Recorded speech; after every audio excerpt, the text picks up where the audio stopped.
Protected from the winter storms blowing off Lake Huron, the Sauble River winds its way through the village of Tara, Ontario. 5-year-old Fred Taylor lives next to the river. He watches a familiar face from Main Street.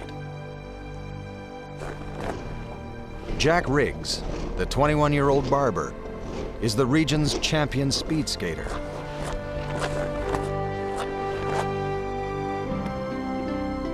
For his birthday, Jack gives young Fred his first pair of skates. Jack Riggs was a very important person in my life. I've never forgotten him and his patience and kindness. Although I didn't know what a hero was in those days, I guess he was my first.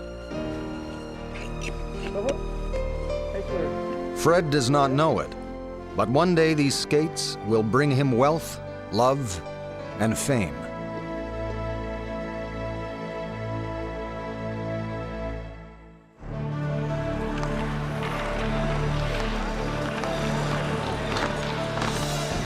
The beginning of the new century is a time when legends are born and winter reveals its champions. Men with dreams and the gladiators who play the game. A clash of cultures leads to the birth of the most legendary team in the game. A time when millionaires and mercenaries unite to create professional hockey.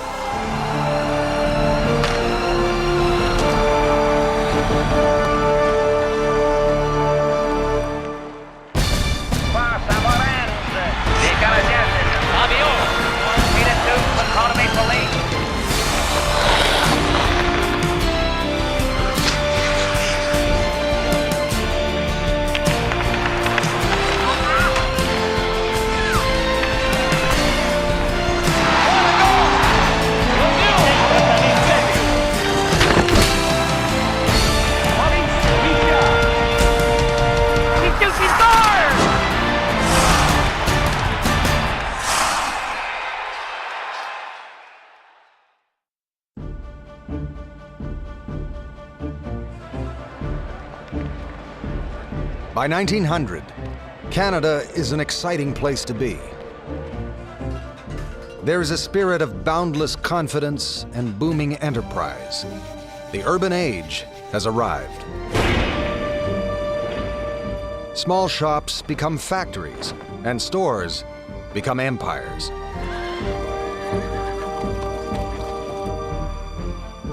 Mass production is slowly making the new game of hockey affordable and available. I think the development of hockey is a great metaphor for the way Canada develops, where all of a sudden there's factories making both sticks and skates, and then there's that wonderful Canadian invention which, like the railway, populates the country, and that's the mail order catalog. I mean, that takes hockey right across the country so that the kid can be as good a player on the prairies as he can be in the Maritimes because he has the same equipment.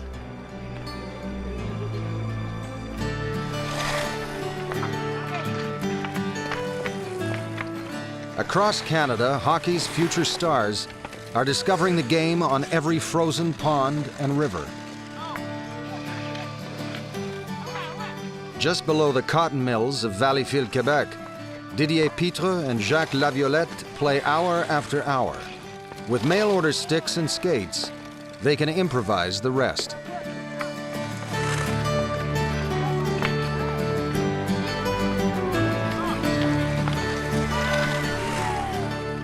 All over the country, factory and farm boys are taking to the ice. Scrappy young men muscling their way into the elite game of hockey.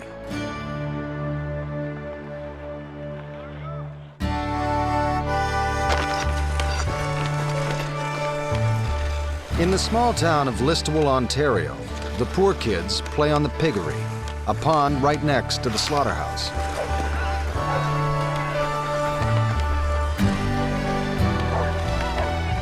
Fred Taylor, the boy befriended by the speed skater, has added a hockey stick to go with his skates. I've played on a few rinks since then, but there was nothing grander than the piggery in its time and place. I can still feel that tingle in the nostrils and that sweet bite in the air as we stepped out onto the ice and just cruised around a while with our sticks, like lords of the manor.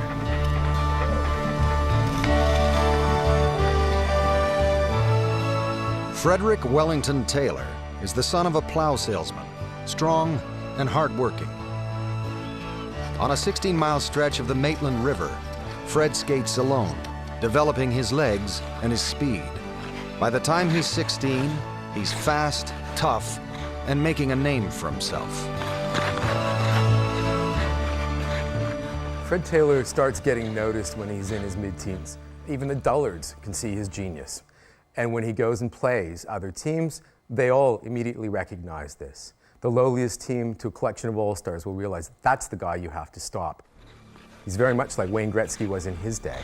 He could see the ice and he could put the puck in the net. By 1901, Taylor is a standout player on the local team, the Listowel Mintos. But it's tough making time for hockey. Fred works at the Morris Piano Factory to help his family make ends meet. We were a poor family, and with 5 kids to keep, it was a tight squeeze. I suppose you'd have to say that the Taylor family was from the wrong side of the tracks. But none of that matters to Billy Hewitt, secretary of the Ontario Hockey Association, a man accustomed to getting what he wants. When he hears about the exploits of the Listowel Mintos star player, Hewitt wants Taylor for his Toronto Marlies team. He's the first sort of godfather of hockey in Ontario. They are the people who determine your eligibility, who you can play for, and they rule with an iron fist. This isn't a bunch of people who are on the lookout for your best interest. This is the institutionalization of hockey in Ontario, and these guys are determined to prove that they are the authority in hockey. Fred Taylor gets the call from Billy Hewitt to play big league hockey, but he just can't afford to.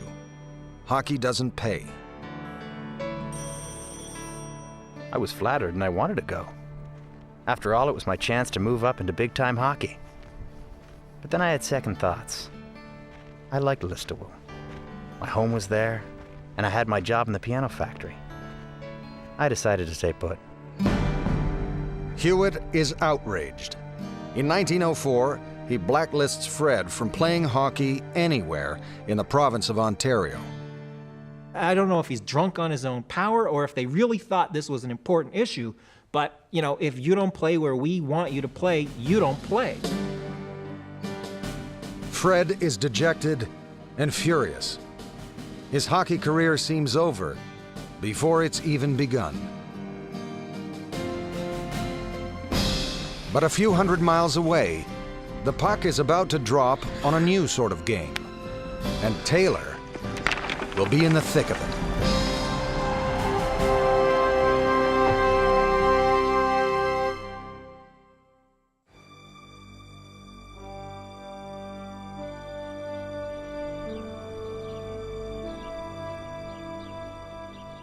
On the south shore of Lake Superior, in Copper Country, Michigan, it's said there are 2 seasons.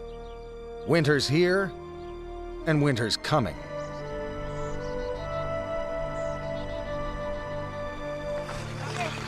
Weather only a hockey player can love. The game from Canada has taken root in this wild American outpost.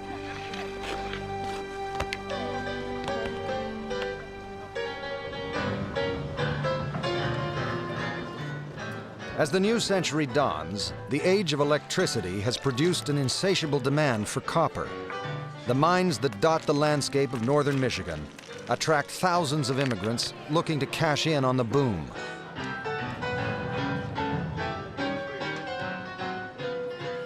Copper Country is full of fortune hunters, miners, and dreamers. One of the new immigrants is Canadian John Doc Gibson, a 21-year-old dentist who also happens to be a great hockey player. He joins the Portage Lakers, the local amateur hockey team, and makes a life for himself in Copper Country. It's not some sort of podunk mining community. There are 100,000 people in the region. There are 4 newspapers. There are a multitude of languages spoken. They can find God in 30 churches or more than 60 bars. And there's also Saturday night with nothing to do. Money to spend. You can go to the saloon, but that's about it. And along comes hockey.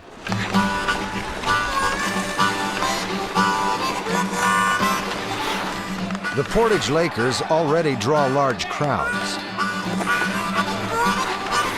One of the regulars is local business tycoon James R. Dee. He wants to turn small-town hockey into big-time business.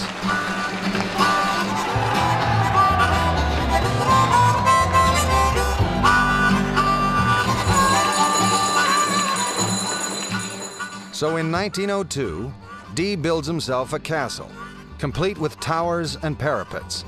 It's called the Amphidrome, and James Dee boasts it's the largest enclosed ice rink in America. If I do say it, the Amphidrome has no superior in the world, which I hope the people will be convinced of before the season is over. In the meantime, we prepare to give our patrons the best hockey that money can furnish.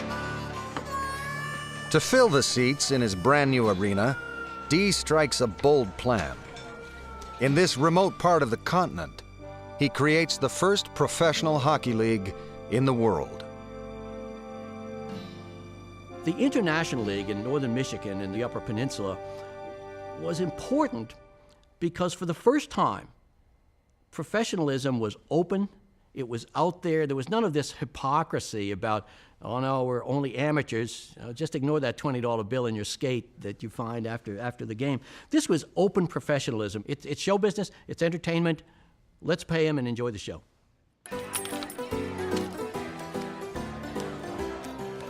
To staff the new league, James Dee turns to the man who knows the game better than anyone else in town, Doc Gibson.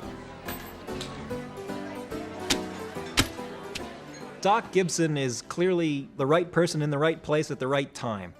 And James Dee sees an opportunity that, I've got the money, you've got the talent, and I guess enough of the connections that you can get the players we need, we'll pay for them. You know where these guys are, go get them. So Doc Gibson goes home to Canada. He puts out the word that you can play for pay in Michigan. It's the offer Canadian hockey players have been waiting for. One by one, Canada's best follow the money.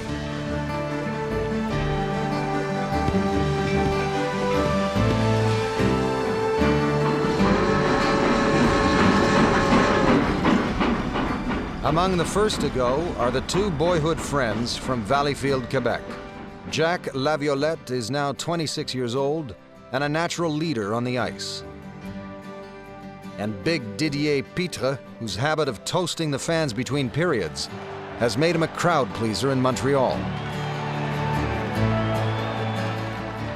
Another recruit is 18-year-old printer's apprentice, Edouard Nouzy-Lalonde. He leaves Cornwall, Ontario, with nothing but a train ticket in his pocket.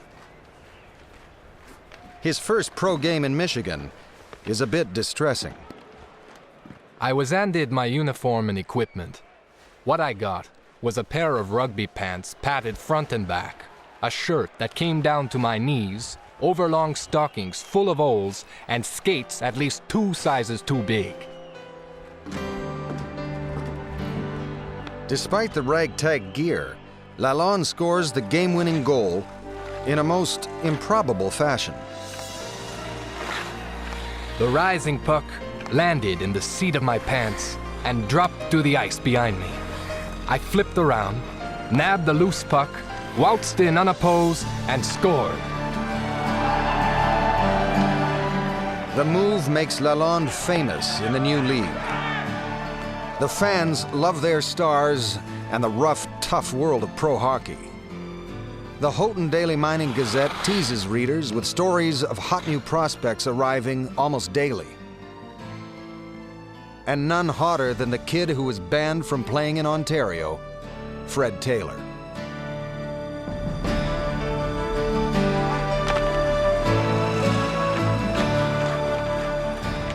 Taylor is one of the fastest and most effective, if not the very best player that Canada has ever produced, and now takes up professional hockey for the first time in his life. The Portage Lake boys are just glad he's playing here. While hockey is booming in Michigan, back in Canada, the amateur hockey czars fume as they watch their players and profits slip away. The Canadian game could not afford to allow players to start signing with American teams or showing up in American mining towns, because the men in Canada would lose control. And the minute that they did that, then hockey would cease to become that profitable little empire that it was, even at the turn of the century. The Canadian hockey establishment fights back with a familiar weapon, the threat of banishment. Member of Parliament and amateur hockey kingpin John Ross Robertson lashes out. For self-protection, the stand of the Ontario Hockey Association against professionalism must be uncompromisingly antagonistic. Any hockey player who figures on any of these teams must be banished from Ontario hockey. But the lure of money is stronger than the threat of expulsion, and the talent drain continues. From 1904 to 1907, pro hockey in Michigan is so popular, the railway puts on special cars for fans to get to the games. And for gamblers, telephones deliver play-by-play to hotels and saloons.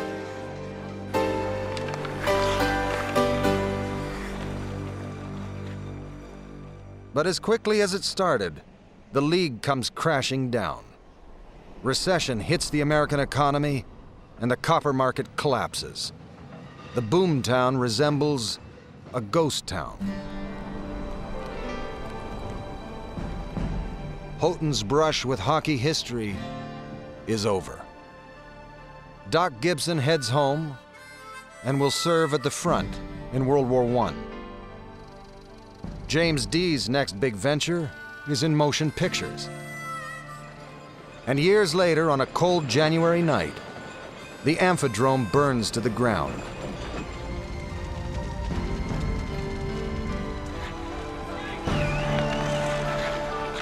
But the little experiment in northern Michigan has let the genie out of the bottle. Pro hockey is here to stay.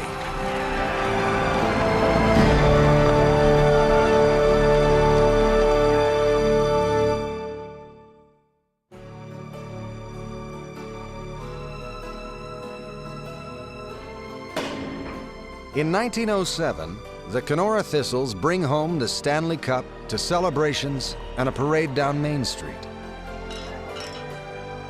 But Kenora is the last small-town team to win the Cup.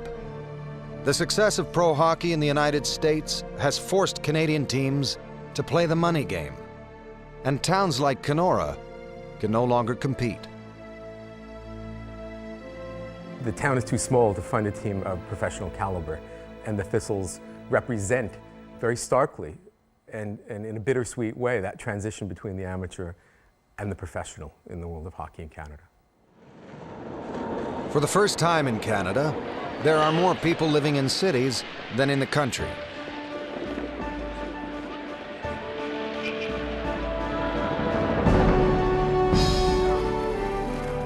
Ottawa is a working-class town struggling to become a modern capital. The politicians and bureaucrats work in the new government buildings. Yet a stone's throw away, across the river, workers toil in the pulp mills of the E.B. Eddy Company. It's a town divided along class lines. But the hockey rink is common ground. From 1903 to 1905, Ottawa's Silver Seven ruled as one of hockey's great dynasties. In those amateur days, their star player was one-eyed Frank McGee. Now, with Canadian teams starting to go professional, Ottawa wants to buy themselves a new star.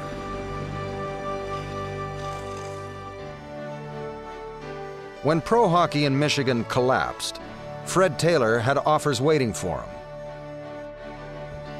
He took the one from the Ottawa Senators, $500 for a 10-game season. Not the most money offered, but the deal came with a bonus. A job in the civil service. He's a guy who can go on the ice and tell you, I want this much money and I'm worth it, and then prove it to the crowd.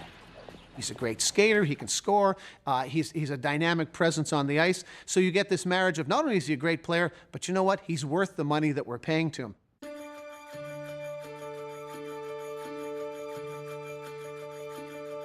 January 1908. A packed Day Arena witnesses Fred Taylor's first game in the red, white, and black. The Ottawa Citizen is thrilled with Taylor's efforts against the rival Montreal Wanderers.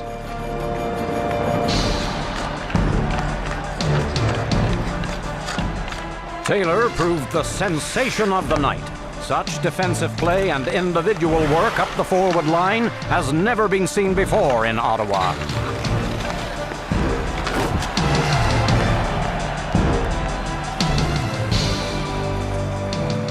After watching Taylor score 4 goals, Governor General Earl Grey calls him a cyclone, and the name sticks. The boy from Listowel becomes known as Cyclone Taylor.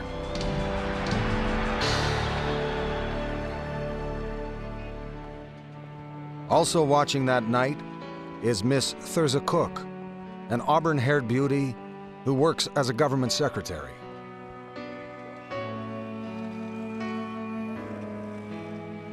At an office party on the Rideau Canal, Fred asks the young lady to skate.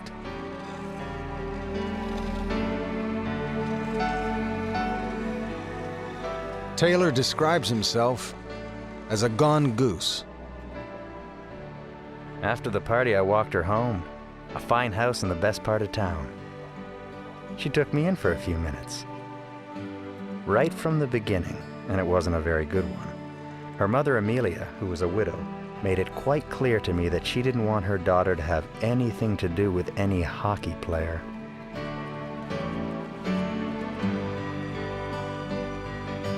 He's run into the old class battle. On the ice, he's a hit with the Ottawa fans, bringing them a Stanley Cup in his first season. Off the ice, he's still just a son of a plow salesman. But Fred Taylor has found his love and hopes to prove himself worthy to Mrs. Cook. He vows to earn $10,000 before he asks for the hand of Thurza. And the kid from the wrong side of the tracks knows how to get that money.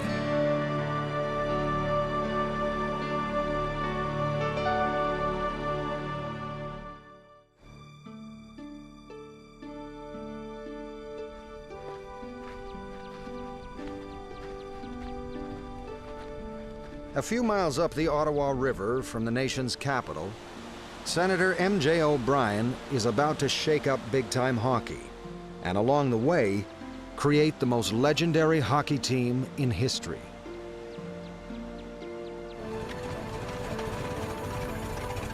Renfrew belongs to the elegant millionaire, Senator M.J. O'Brien.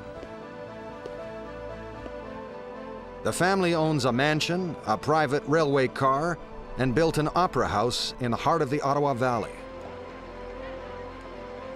The senator also owns the Renfrew Creamery Kings, a hockey team named after the town dairy.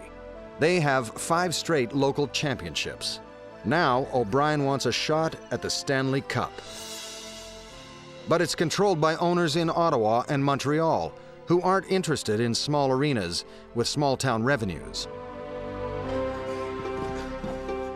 There is no incentive anymore for the hockey owners in the big cities to want to play with the smaller towns.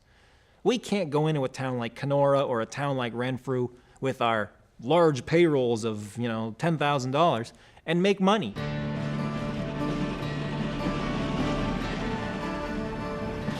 The senator sends his 24-year-old son, Ambrose O'Brien, to Montreal in one last attempt at getting his Creamery Kings into the big league. But he's kept waiting in the lobby of the Windsor Hotel for hours and never gets his meeting with the owners. O'Brien bumps into Jimmy Gardner of the Montreal Wanderers, also rejected by the hockey kingpins. The two cast-offs create a rebel league on the back of Windsor Hotel stationery. They name it the National Hockey Association and prepare to go to war with the hockey establishment. There are many occasions where history trumps fiction, and this is one of them. Here you have these two rejects who can't get into the big leagues of hockey coming together to form their own. And out of that formation come two of the greatest institutions in professional hockey, one of them a league and one of them a team. O'Brien's strategy is to build his Renfrew Creamery Kings into a team so powerful it can't be denied a shot at the Stanley Cup. And in the new world of professional hockey, that's going to take money. Lots of it. The Patrick brothers, Frank and Lester, are two of the game's rising stars.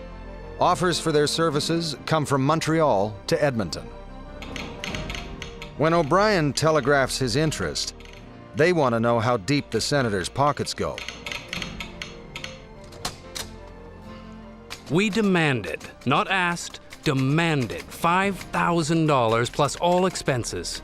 You can imagine my surprise when Renfrew replied, okaying our proposition.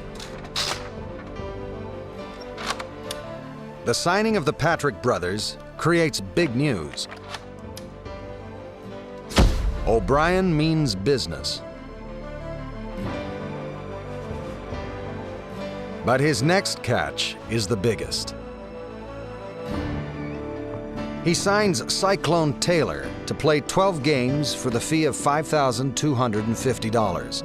More money than the Prime Minister makes. More money per game than any other athlete in any sport. The O'Briens at that time were very wealthy men and crazy about hockey. You know, if I'd held out, I could have got a lot more money. They would have paid almost anything to get me, and they said so. Cyclone Taylor going from team to team, getting the best price he can from each of these teams, and with no loyalty moving from team to team, I think he creates or starts the cycle of commercialism in hockey that we see to this very day. By the time the O'Briens are finished, their payroll is so high, the Renfrew Creamery Kings become known as the Millionaires. But it's going to take more than millionaires to make the upstart league work. It needs a rivalry. And Montreal has one made to order. The historic clash between French and English. They realize there's a great business opportunity in this new league, and that's to establish a team for French Canadians, because there's a huge market out there wanting to see that, and there are French Canadian players who are stars, and it can be done, and it's time.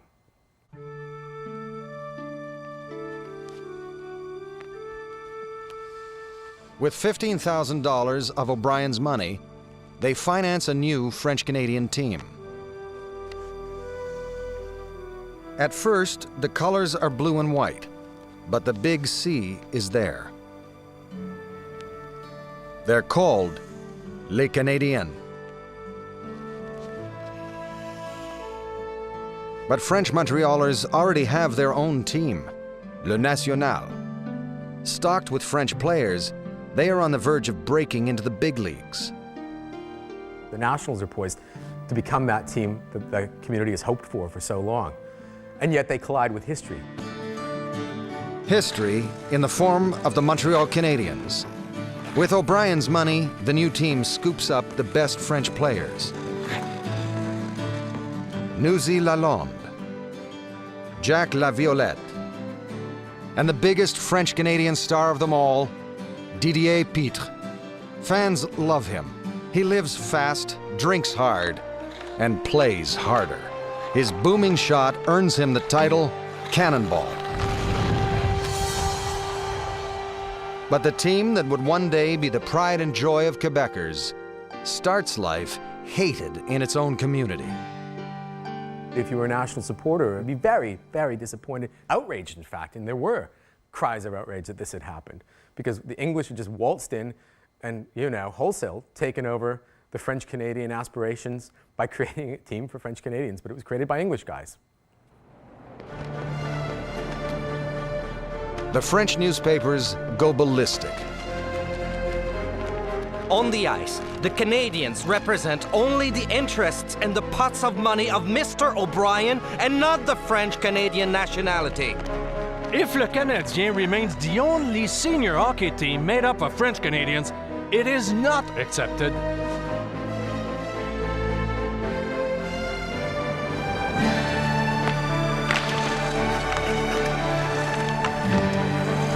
But it doesn't take long for the exploits of Pitre, Lalonde, and Laviolette to win the hearts of French fans.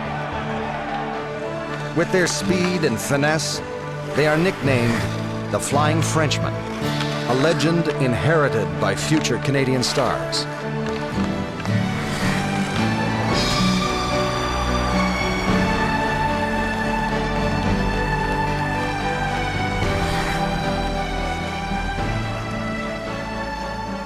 Over the years, this plaything of an English millionaire would be embraced by French Canadians and become one of the most storied franchises in sports history. The Montreal Canadiens have won the Stanley Cup for the 22nd time in their history.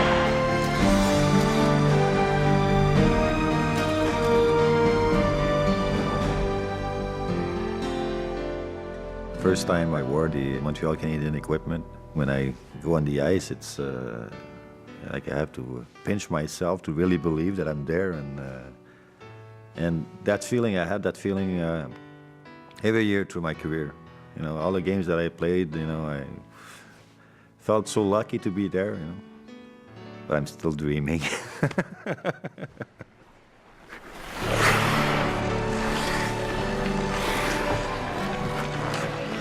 Senator O'Brien never dreamed the Montreal Canadiens would be so successful. Nor did he imagine what would become of his rebel league, the National Hockey Association. In 1917, it will evolve into the National Hockey League. But what he wanted most, he never got. The star-studded Renfrew Millionaires failed to win a Stanley Cup and folded after 2 seasons.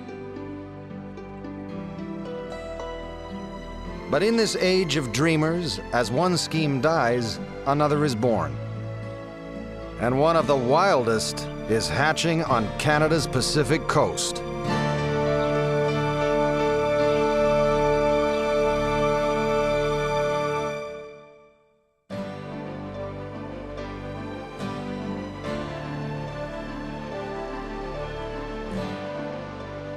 Joe Patrick looks at trees and sees dollars.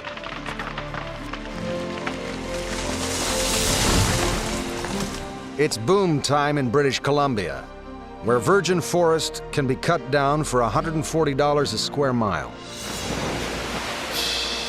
In 1911, Joe sells his company for a reported $1 million. His 2 sons, Lester and Frank, have no trouble spending Dad's money.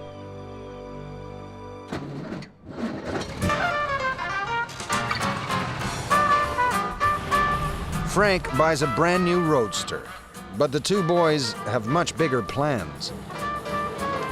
They'd been star players back east on the Renfrew Millionaires. Now they have grand visions for the future of the game. Immediately after the sale, my father, Frank, and I sat down and discussed the family future. The idea was firmly planted to start a new hockey league. We were just young hockey players with a lot of dreams. Hockey seems to be a crazy idea on the west coast of Canada. I mean, you don't have winter to speak of the way you do in the rest of the country. except it rains a lot. But you do have a large urban population, 150,000 people in the greater Vancouver region. So they have an audience, and they have the wherewithal to do it. So what you need is to build a rink with artificial ice. The electric age has brought refrigeration, and the Patricks draw up plans for arenas in Victoria and Vancouver that can make ice in any weather, any time. Hockey's reach is now boundless. In December of 1911, the Patricks opened the Denman Arena, the largest artificial ice rink in the world. A month later, they launch the Pacific Coast Hockey Association. They've got the ice, they've got the league, now they need the players.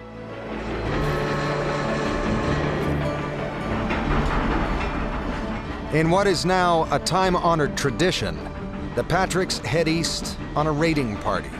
The Ottawa Free Press complains of a bidding war. The Pacific Coast Moguls have scored heavily against the Eastern Leagues. They have already stolen 8 outstanding Eastern stars and have pushed salaries everywhere sky high. Hockey's mercenaries are on the move again. The Patricks recruit their former teammates, Edouard Nouzy Lalonde and Didier Cannonball Pitre. But Frank Patrick has a harder time convincing the game's biggest star. We had Cyclone Taylor in mind for our league right from the beginning. He was our #1 priority. It was just a matter of timing. Frank.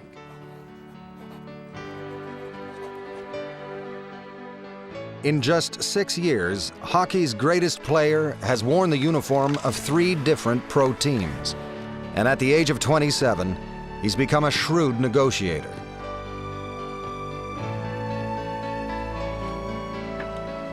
It takes Joe Patrick's special connections in Ottawa to get Cyclone what he really wants, his civil service job transferred to Vancouver. Fred Taylor was so good that Frank Patrick, who was one of hockey's greatest visionaries of any era, coined the word superstar for him specifically. Now this, to my knowledge, is the first time the word appears in the lexicon. And Frank Patrick was not a man who handed out compliments like that willy-nilly. He saw Taylor and said, he's it. The Patricks and their Vancouver millionaires have their star. Now they set out to make the game more exciting for the West Coast fans. Even back in their boarding house days in Renfrew, Cyclone had listened in awe to Frank and Lester's big ideas. At dinner, the talk always got around to hockey. Frank was always there with his ideas and views. Lester embellished them, and the rest of us would just sit and listen with the greatest respect. Of course, none of us dreamed then that Frank and Lester between them would eventually change so much of the game. The Patricks, more than most other players of their time, really thought about what makes the game and what makes it work and what makes it not work. So now that they've got this league of their own, they can try the rules they want to try. Their first innovation is putting numbers on jerseys to help fans keep track of the players. They allow goalies to fall to stop a shot. And knowing the drama of a one-on-one duel, they create the penalty shot.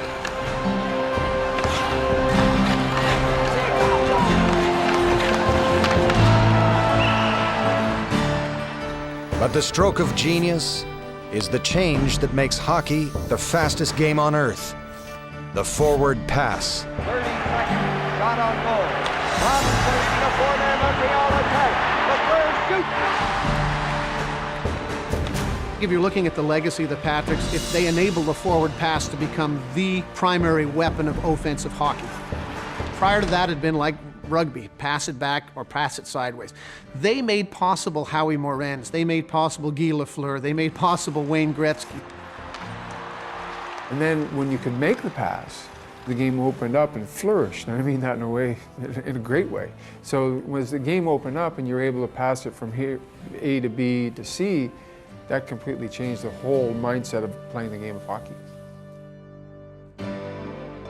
Points for assists, line substitutions, farm teams, a playoff system, a third period. The Patrick brothers create the modern age of hockey.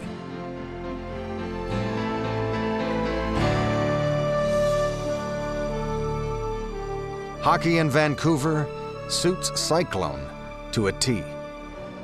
In 1915, he leads the Millionaires to victory over the Ottawa Senators, and the Stanley Cup comes to the West Coast for the first time.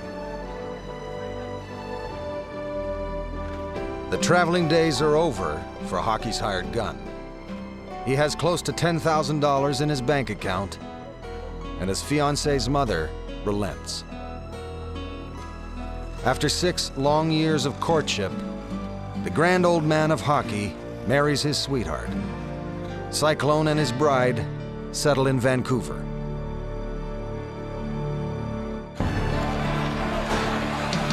Years later, Fred Taylor will join the other greats of his day, Didier Pitt, Newsy Lalonde, Jacques Laviolette, and the Patrick brothers, as legends of the game in hockey's Hall of Fame.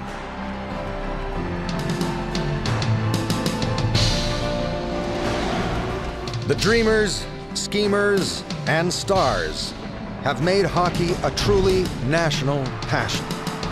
A sport once played by upper-class college boys has become a showbiz spectacle about to burst onto the international stage.